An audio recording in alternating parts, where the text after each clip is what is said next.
Hey guys, it's Eric with the Miller Park Minute, where we're throwing strikes and getting likes.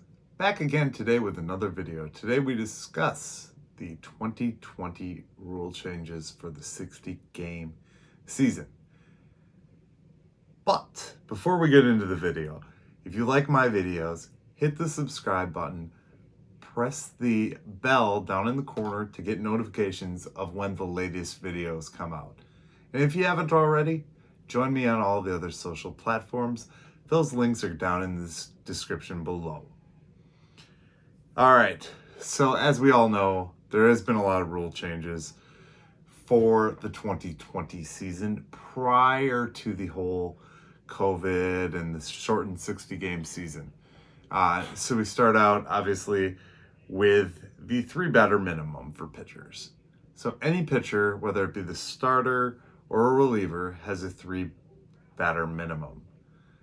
So they have to pitch to at least 3 batters. So that basically what that rule has already done, it has eliminated the lefty specialist, the righty specialist, more lefty specialist because there's not a lot of righty specialists in the game. And then obviously the roster limits, the 26-man roster, basically went up one player from the 25-man roster, which smaller September roster is now limiting to 28 instead of the previous years. Max of 14 pitchers can be carried. Again, these were all fresh at the beginning of what was supposed to be this beginning of the season months back. Two-way player designations. Now this is an interesting one. So players such as Ohtani and Michael Lorenzen can be labeled as such. They can be labeled a two-way player. So they can be labeled a pitcher and a position player, or designated two-way player, so they can play both, pitching, outfield, whatever it may be. We've seen that in the case of Ohtani when he got injured and he just batted instead of pitched last season. Lorenzen played some outfield and then went into pitch, so we've seen that. That two-way player does not count against the 14 pitcher mark. So if he's labeled a two-way player, he does not count against the previous rule of the 14 pitcher mark. The 27-man, basically the teams can carry, in the case of a doubleheader, they can carry an extra man. This used to be the 26th man. Now it's the 27th man because they bumped it up one player. Makes sense, right?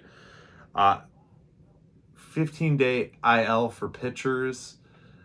Position players are still at 10. The designation with that was just basically to give pitchers those extra couple days. So that's the difference. They shaved 10 seconds off of the amount of time a manager has to challenge a play. I don't know why. We'll get more into that later. So, COVID-19 happens, we don't start the season. New shortened season of 60 games and new rules for that season. They finally got their way and enacted the DH in both leagues. This is the first time that the National Leagues had the DH. We'll get more into that. New extra inning rule with a runner starting on second base. So basically how this works is each half inning in extra innings, a runner will start at second base. That runner will be the previous batter, basically last out in the last inning. Now this won't affect, I previously made a mistake in a video and didn't know the rule fully and thought it would affect earned runs and things like that for the pitcher. Basically, that runner is going to count as like he got on via error, but it's not going to be an error to the pitcher's line. So that's a positive to that, I guess. Again,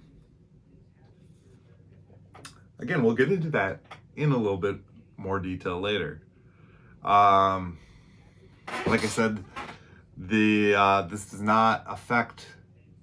So the 3 batter minimum rule, the additional runner doesn't count as a batter for that pitcher, making sense. If it doesn't count as an error, it doesn't count as a batter. So therefore, you still have to pitch through 3 batters. Now any player may appear as a pitcher. Previous rule was you had to have a 6-run lead, or it had to be an extra inning game. So now any player can pitch basically at any time. So if position players end up pitching, you'll see that hasn't gone away in the game of baseball. And this one's a kind of a COVID-19 rule, I guess. Through the T, I mean, it's straight up just due to social distancing, due to the way things are right now. So any player, manager, position player, pitcher who leaves their designated position now is going to be immediately ejected. If they're arguing a call, balls and strikes, if there's a fight that breaks out, those players will be immediately ejected. No warnings being issued. Due to safety protocols, they're just kicking them straight out of the game. So yeah, that's quite a few changes, quite a few new rules. Some things I agree with, I disagree with some on other terms. So we're going to get right into this list. Number 5 on the list, the runner on second base for extras. Basically, it confuses me how they're going to count this when it comes to overall stats for the game. At the end of the day, we always look at the stats of the game, the line of the game. How are we going to count this towards the box score and the line? And I just don't like it. You know, you got actually, this goes in the second one. For pitchers such as number 4 is basically free RBIs, as I saw no mention of how this affects the stats of the other than the pitchers. Yes, I know this is a rare situation, but still curious. Basically, that batter is going to get an RBI for that error, as it doesn't count as an earned run.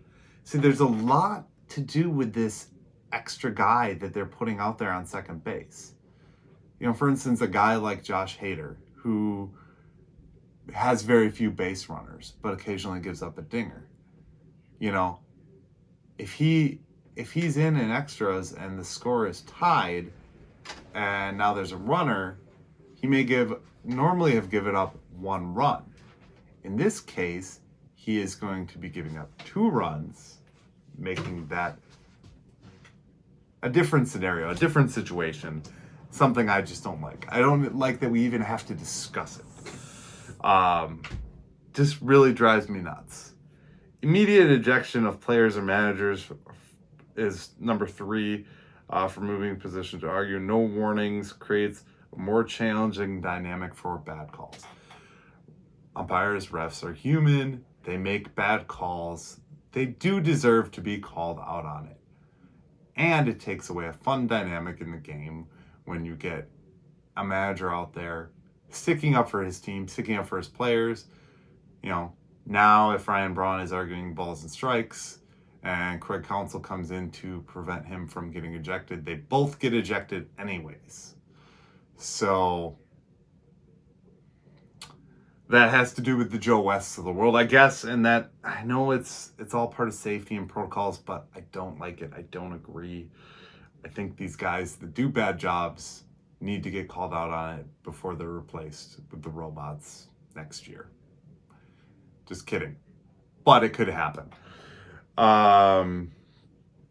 Next one, number 2, is shaving 10 seconds off challenges does not create shorter baseball games.